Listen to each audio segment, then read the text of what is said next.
and McLean. Dead Coach's Corner. You're listening to the Rugby Coaches Corner podcast with your host, Andy Plymer. For someone to explain. Bringing you up-to-date coaching concepts from the world of rugby. Sharing ideas to make the game better.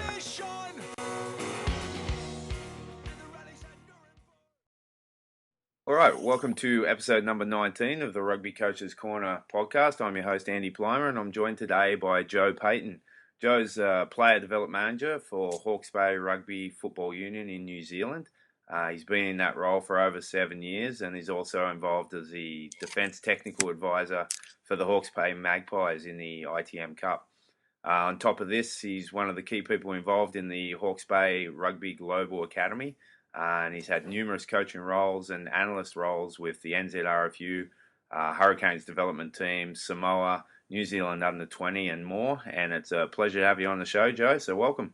Yeah, cheers, Andy. No worries. So pretty busy coaching career there. Can you go back a few years and fill in a few gaps, or how you got into coaching in general? Oh, mate, I was never good enough to become a professional rugby player, so I turned my hand to coaching, and it started, I suppose, with Marlborough Rugby, and then with Taranaki as in rugby development, and then I just picked up roles out of that, really. So, my first one was with the New Zealand. Was really the Black Ferns as an analyst for them, and we went to the World Cup over in Canada actually. So managed to win that with them, and sort of things have just rolled on from there, really. Okay, sweet. So from that you went in, you did some high school stuff, and then the Junior World Cup as well with the U20s. That was more of an internal thing. So I was just asked to help out their analyst, but my role wasn't as full on as what it was with the Black Ferns with the New Zealand under-20s. As more just supporting their analyst, which when they were based in New Zealand. So Right. And so what do you prefer, being an analyst or being an on-field coach, getting stuck in? Oh, it's definitely more rewarding being a coach and putting plans together yourself, as opposed to trying to look at the stuff that the coaches want you to look at. So definitely the on-field stuff. For sure. Cool. Okay, so you're based in Hawkes Bay. What's a bit of a general description of the Hawkes Bay kind of rugby environment with regards to number of clubs, players, juniors, and those kind of things? We've got, I think we're at 12 senior clubs, and they range from being there's probably 4 or 5 clubs that are consistently competitive each year, and then the other ones sort of, they don't make up the numbers, but they fluctuate between having good years as players come and go. Yep. And so it's a pretty good club competition, and we don't have a university here in the Hawkes Bay, so we don't struggle to keep our top local talent, but it's always a decision that those players have to make. So some of our players obviously go away to study, so probably weakens our competition a little bit. As far as junior clubs are concerned, I mean, I wouldn't be. I'm not 100% sure about what the numbers are, but there's obviously plenty of kids playing footy here, and they love it, and it's our role to try and keep them here in the Hawkes Bay. Yeah, for sure. So as a player development manager, what's your kind of day-to-day work week look like? Yeah, so we've recently restructured our academy, and like I said, Jason Schumark, who's recently retired from playing professional rugby, he was with the Exeter Chiefs. He works alongside me, managing his part of what he does. So he's got players from year 9 at school through to year 12 at school, and then I take them over from there. Okay.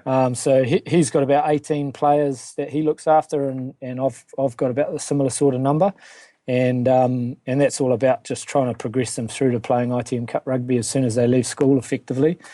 And week to week, we're just working on individual plans for those guys, running coaching sessions, running workshops and helping out wherever else we're needed, really. Yeah, right. So, like Yep. with those targeted players, how often do you see them a week? Yeah, I mean, we're not as full-time professional as we would like to be, Mm-hmm. given that we've got what they call a players collective, which is run by the New Zealand Rugby Players Association. So Right. the requirements around that is that we're not allowed to touch the players between 8 and 5 during the day. So a lot of our work is done before 8 o'clock in the morning in the gym, and then obviously after 5 o'clock in the evening. So we see our players. We've got them in the gym 4 mornings a week, and then in the evenings we've got them twice a week with sessions that we run, and then they obviously with their clubs on the other 2 nights, and then obviously give them Friday afternoon off, and then we'll organise meetings or whatever it might be during the day with those guys at lunchtime or whatever. So yeah. Right. And so that's a mix of like core skill stuff and then position specific stuff that you're running on those 2 nights a week. Yep. So it might be, yeah. I mean, we've got a wider training group that runs, which is run by a head coach, Craig Philpott, and Danny Lee, our assistant coach. So those guys look after the older guys as such that have come through the academy process that are trying to be magpies, and some of our guys join into that program as well. But yeah, that's basically preparing those guys for our preseason games, which might look like team pattern stuff, team organisation, or it might be skill work, like looking at specifics of lineouts or decision making, whatever it might be. Yeah, just depending on what those guys have got in their plans for that particular week. Right, and then I suppose every year you review your academy playing group, and some guys get bumped up to the top team, some guys get invited back, and some guys don't. Yep. No, we have a review process at the end of every season, and some guys get the bad news, and some guys get the good news about staying in the program. I mean, some of that's out of their control, and some players overtake them. But for the most part, we try and work with all of our guys to try and keep them in there if possible. So. Yeah, it's just about them being good at communicating and doing everything that we asked of them. And if they do that and keep progressing, then obviously they have the ability to stay within our mix, and hopefully they progress on to become magpies and hopefully onto Super Rugby. Yeah. So what's so if they do make that magpie squad, how's that feed into Super Rugby for those who don't know, like the geography? Could they be picked up by any New Zealand Super Rugby team if they're good enough, or are they targeted for a certain region?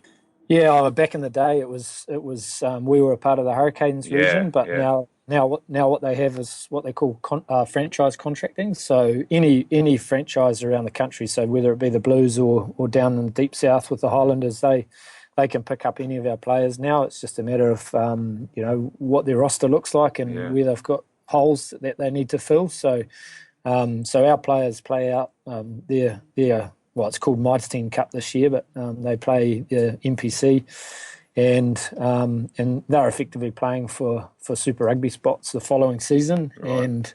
And this year or last year we had 18 players that were picked out of our squad of 32 to play Super Rugby. So we've got a fair contingent of players playing all over the country, and we're just trying to grow that, really. Yeah, absolutely. That's a great outcome for sure.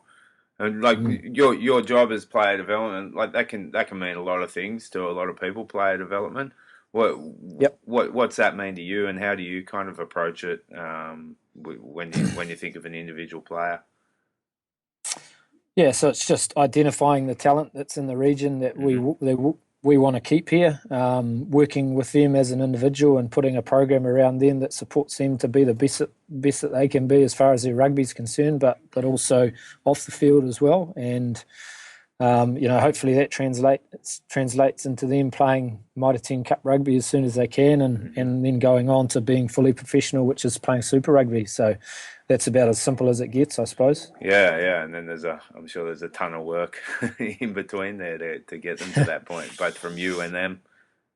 Yeah. Oh, yeah. Oh, they sacrifice a lot, I suppose. They're working pretty hard. Some of them have got full-time jobs and families and things like that. So they fit the rugby in and around that. And I guess the end goal for them is to not have to work in that job and to play rugby for a living. But obviously, some of those guys don't ever achieve that. But we like to think that we put in place systems that will cater for each individual so that they've got the best chance of achieving that goal, really. Yeah, great. All right. Yeah. So, and you guys have also you've expanded out, and you're looking to you created the Hawkes Bay Rugby Global Academy. Yep. Can you tell us a little bit about that?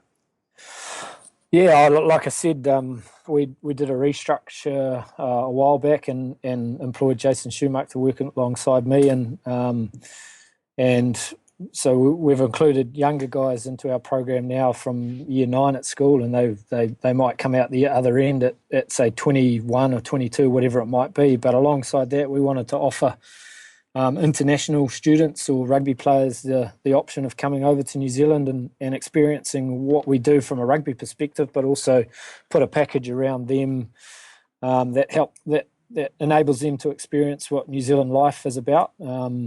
Not only living in Napier or Hastings and Hawke's Bay, but also experiencing what New Zealand's got to offer. So, Yeah, great. going around the country and seeing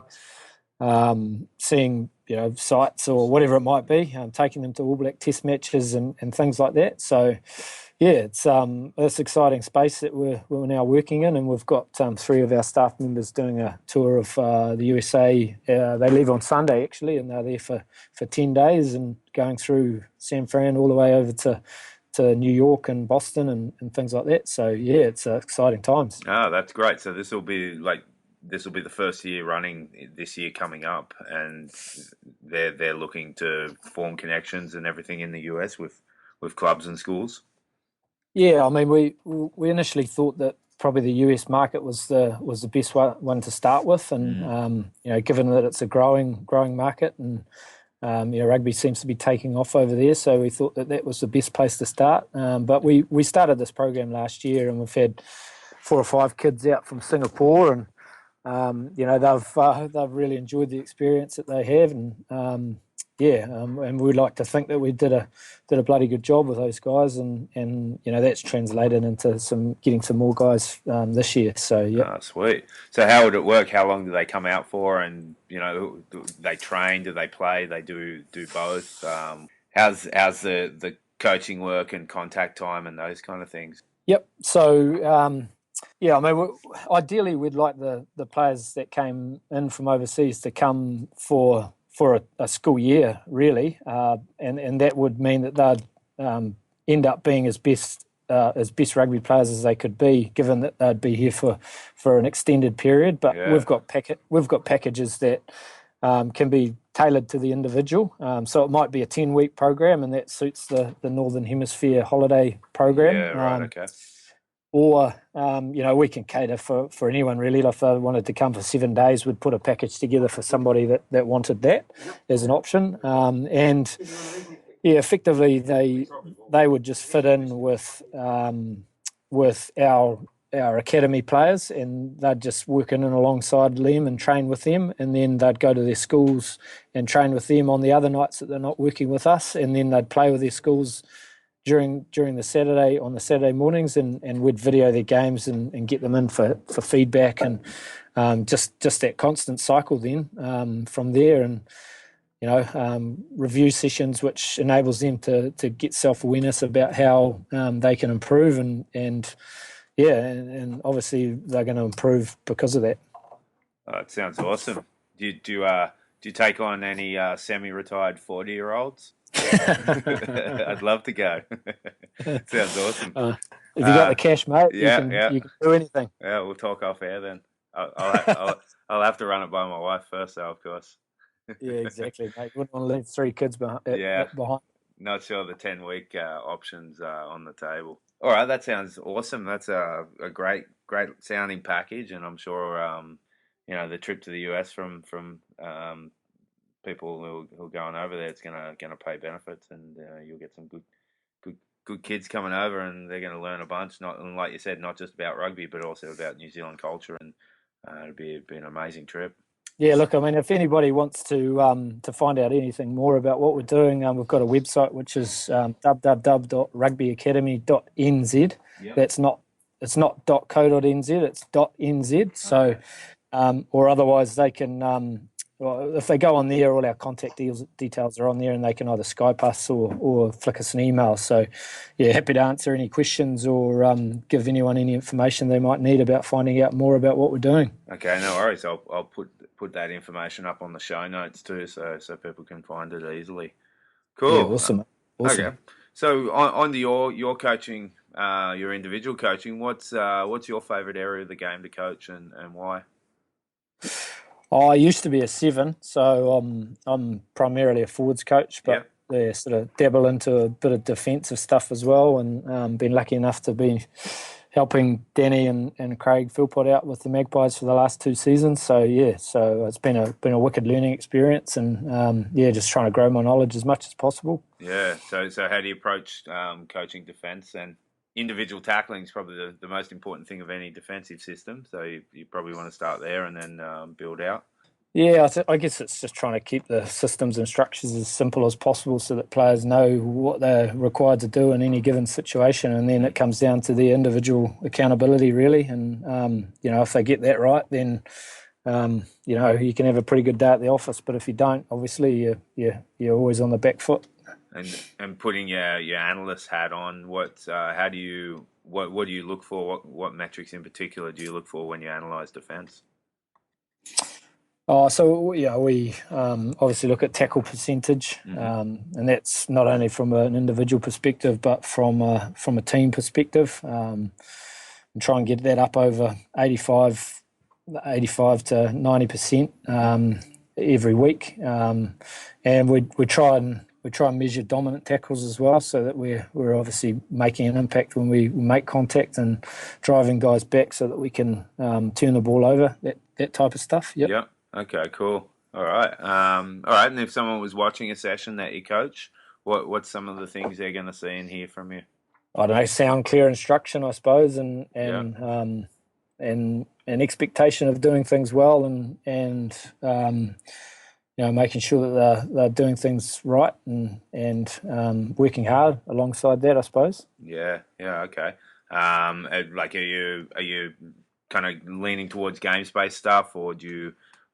I suppose it's going to be a bit different with defence. You can't just smash the hell out of each other in every session. You got to break it down technically as well. Oh yeah, I mean we obviously try and make it as game specific as possible, and try and use drills that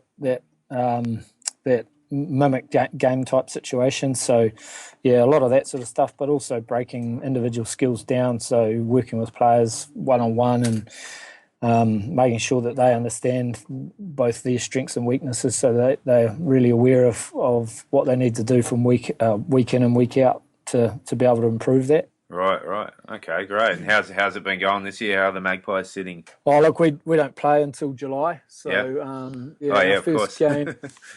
First game is 13th of August, actually. Oh, okay.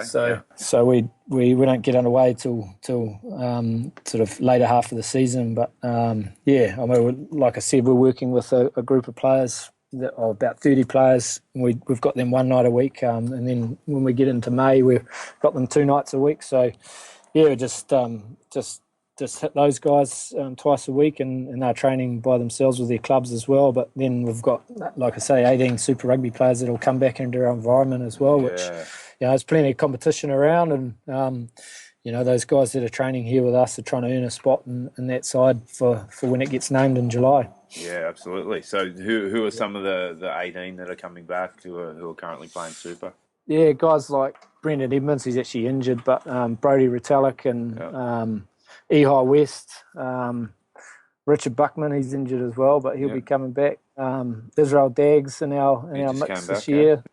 Sam McNichol, some of the younger guys, Sam McNichol and Jeff Cridge, Tony Lambourne, he just debuted for the Hurricanes the other night. So Yeah, I mean we've got a good mix of No older, shortage. experienced guys that have played a truckload of rugby, but also some young, exciting guys that have got a lot of potential. Yeah, that's great. Yeah, and that's sounds like that's what you want in a team, isn't it? That nice balance between young guys and experienced and professionals and up and comers. Yeah, for sure. For sure. Okay, cool. All right. Well, we always end the show with the same 4 closing questions. When you're a kid growing up in New Zealand, who was your favourite player to watch?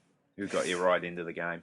Probably Michael Jones. Yeah. He was someone that I always loved watching when I was a little kid.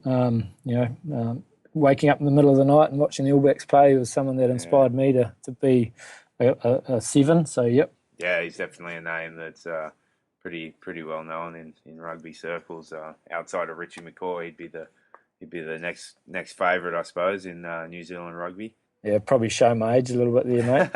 It's all good. What about now? Who are some of the players you like watching running around now?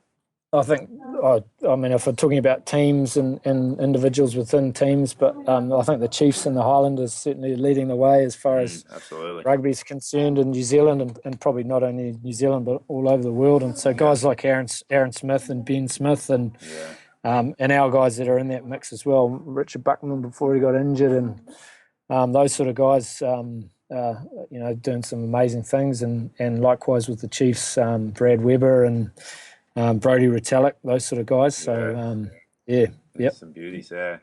Yeah, the game, the Brumbies versus the Chiefs. That as a Aussie rugby fan, that game scared the hell out of me. Yeah, some amazing stuff. Pretty full-on footy being played. Yeah, it's good to watch. All right, what about coaches? Who's a high-profile coach that you like what they're doing and their philosophy and how their teams perform?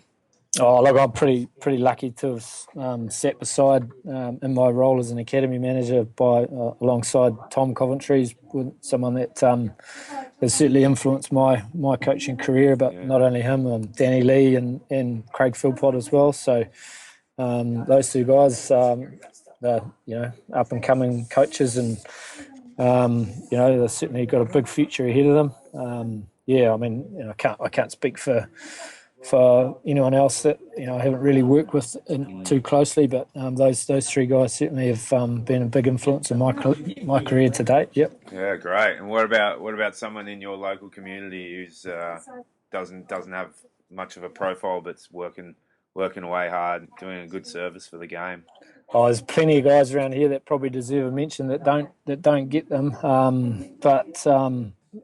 We had a trainer here that has just recently moved on, Grant Dearns, who was with Hawkes Bay Rugby for 13 years and he had a massive influence on a lot of players here. He's just got a job up in Japan with the Green Rockets. So he's obviously moved on now, but he's had a massive influence over a lot of rugby players, not only players but coaches probably as well in his time here. So probably deserves a mention. He was a trainer, was he? Yeah, he was a trainer. Yeah. Yeah. Right. Okay. Oh, great. Well, it's always he's a good trainer if the players actually like him. Some of the trainers can put you through hell, and you're not a big fan of their work. I wouldn't say they probably liked him. It was more the fact that they probably respected him because absolutely. He could get them into some sort of condition that they could play pretty well. But Oh, awesome. It's great. Good story. All right. Well, it's been great chatting to you, and looking forward to hearing how the Global Academy goes, and all the best with that, and good luck to the mighty Magpies in the upcoming season. Yeah, all the best with it. Yeah, cheers, Andy. It's been a pleasure, and if anybody needs any more information about what we're doing as far as the academy is concerned, just jump on our website and we can get you some information, and we're looking to grow that part of what we do, and it's exciting times for us. So thanks very much for the opportunity to have a chat to you. No worries, my pleasure, and we'll catch up soon. All right, mate. Cheers, Andy. All right, cheers, Joe. See you, mate.